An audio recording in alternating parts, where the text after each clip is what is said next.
iman itu ada pasang surutnya. Kadang naik, kadang turun. Kadang bertambah, kadang berkurang. Bertambah dengan ketaatan-ketaatan dan berkurang karena maksiat. Akidah Ahlus Sunnah wal Jamaah mengatakan al-iman yazid wa yanqus. Iman itu bertambah dan berkurang. Yazidu bit ta'ah wa yanqusu bil ma'siyah. Dia akan berkurang dengan kemaksiatan. Sementara itu tidak ada manusia yang lepas dari maksiat. Kullu bani Adam khata' wa khairu khata'ina tawwabun. Semua anak Adam pasti bersalah, berbuat dosa. Akan tetapi sebaik-baik orang yang berbuat salah dan berdosa adalah yang menaikkan kembali imannya dengan bertaubat. Wa khairu khata'ina tawwabun. Dan sebaik-baik orang yang berdosa adalah orang yang segera bertaubat kembali kepada Allah Subhanahu wa taala. Maka iman itu sudah pasti akan turun. Pasti turunnya. Pasti akan mengalami penurunan. Namun belum tentu naiknya. Karena tidak semua orang-orang yang berdosa ini mengimbangi dosanya itu dengan bertaubat kepada Allah Subhanahu wa taala. Hanya hamba-hamba yang diberi anugerah, yang diberi hidayah oleh Allah Subhanahu wa taala yang tergerak hatinya untuk bertaubat kepada Allah Subhanahu wa taala. Dan sedikit pula orang-orang yang bertaubat ini yang sungguh-sungguh taubatnya. Taubatan nasuha. Yang Allah Subhanahu wa taala katakan di dalam kitabnya, illa man taba wa amana wa amila amalan salihah, kecuali orang-orang yang bertaubat lalu dia iringi taubatnya dengan iman dan amal soleh. Faulaika yubaddilullahu sayyi'atihim hasanat. Merekalah orang-orang yang Allah Subhanahu wa taala ganti keburukan-keburukan mereka menjadi kebaikan-kebaikan. Dosa-dosa mereka berubah menjadi pahala.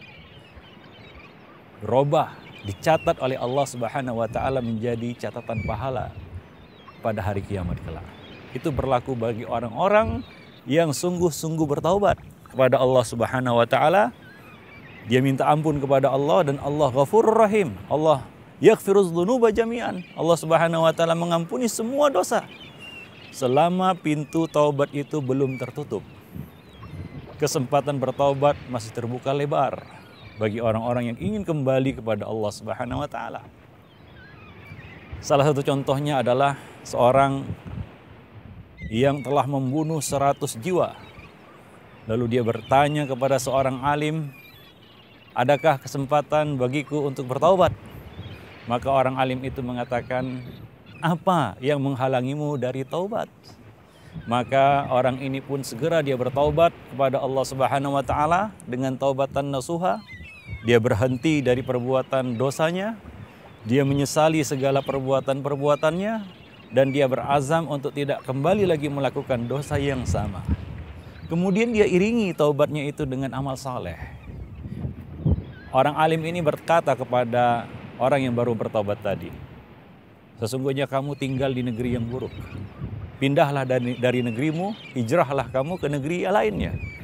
Di sana ada orang-orang yang menyembah Allah Subhanahu wa taala, maka sembahlah Allah Subhanahu wa taala bersama mereka. Dan mantan tukang jagal ini segera dia berhijrah, tidak tunda-tunda lagi, tidak tunggu-tunggu lagi. Ya, tidak ada dia menunda-nunda amal solehnya ini. Karena inilah dia amal soleh yang akan menyelamatkannya. Sebagai bukti dia benar-benar bertobat kepada Allah Subhanahu wa taala. Maka tanpa pakai lama dia pun segera hijrah.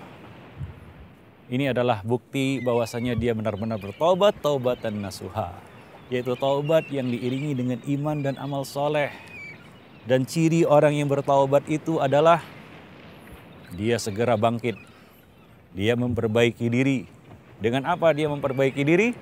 Yaitu dengan menuntut ilmu. Dia bersungguh-sungguh untuk memahami agama Allah. Karena dia tahu, dia sadar bahwa dengan memahami agama Allah ini, dia akan mengetahui apa yang Allah ridhai dan apa yang Allah murkai. Sehingga dia dapat memperbaiki diri. dia dapat bangkit dari keterpurukannya. Nah, ini adalah tanda orang yang betul-betul bertaubat, atau dalam istilah lain disebut taubatan nasuha, bukan taubat sambal. Ya, di bibir bertaubat tapi kelakuan tidak. Baru kemarin dibilang taubat, besok sudah diulangi lagi. Ini namanya bukan taubat. Orang ini telah bermain-main. Orang ini tidak menunjukkan azam kuat, kesungguhan untuk kembali kepada jalan Allah Subhanahu wa taala.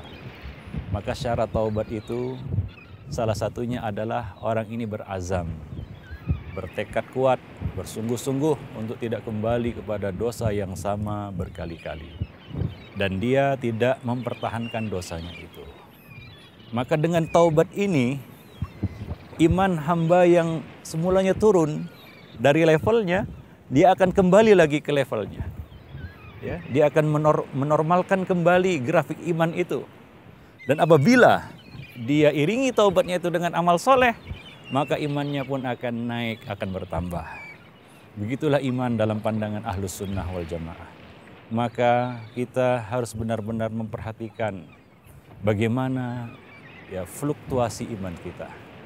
Bagaimana naik turunnya iman kita. Kita kadang-kadang merasakan itu. Jangankan kita, sahabat yang mulia juga merasakannya.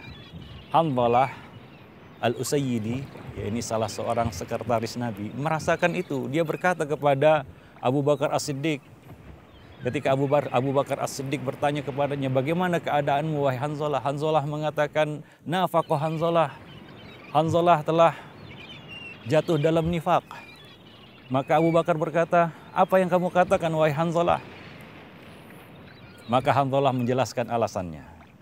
Kita wahai Abu Bakar, kalau kita berada di majelis Nabi, Nabi mengingatkan kita kepada surga dan neraka, seolah-olah surga dan neraka itu ada di hadapan mata kita. Ka'annaha ra'ya ain. Tapi ketika kita kembali ke rumah kita, bertemu dengan anak istri kita, sibuk dengan kegiatan-kegiatan kita, pekerjaan kita, kita lupa. Nasina kasiran, kita banyak lupa. Begitulah keadaan kita. Maka apa kata Abu Bakar? Ya, orang kedua di tengah-tengah umat ini setelah nabinya, setelah Nabi Muhammad sallallahu alaihi wasallam. Apa kata Abu Bakar As-Siddiq? Thaniyasnaini idhuma fil ghar. Demi Allah wahai Hanzalah, aku juga merasakan seperti itu. Coba bayangkan, Abu Bakar saja merasakan imannya naik turun, apalagi kita. Maka ketika iman kita terasa turun, segeralah kita beristighfar, meminta ampun kepada Allah, bertaubat. Wa tubu ilallahi jami'an ayyuhal mu'minun. Jadi taubat itu bukan menunggu kita sadar berbuat dosa baru kita bertaubat. Taubat itu dituntut setiap saat. Karena kita ini selalu berbuat dosa yang kita sadari maupun yang kita tidak sadari. Nah demikian. Maka kita imbangi itu dengan taubat, istighfar, kembali kepada agama Allah Subhanahu wa taala. Inabah, kembali kepada Allah Subhanahu wa taala. Karena seorang mukmin itu diciptakan muftanan, tawaban, nasiyan. Seorang mukmin itu diciptakan selalu diuji, senantiasa diuji, tergerak untuk bertaubat kembali kepada agama Allah. Dan nasiyan, kadang-kadang lupa. Idza dzukira dzakar. Idza dzukira dzakar. Jika dia diingatkan maka dia ingat. Maka kembalikanlah level iman kita itu dengan taubat. Naikkanlah dia dengan amal soleh setelah kita bertaubat kepada Allah Subhanahu wa taala. Nah, itulah iman kita, para pemirsa yang berbahagia. Mudah-mudahan Allah Subhanahu wa taala tetap menjaga kita di atas iman, menghidupkan kita di atas iman, dan mematikan kita juga di atas iman. Amin ya rabbal alamin. Wabillahi taufiq wal hidayah. Wassalamualaikum warahmatullahi wabarakatuh.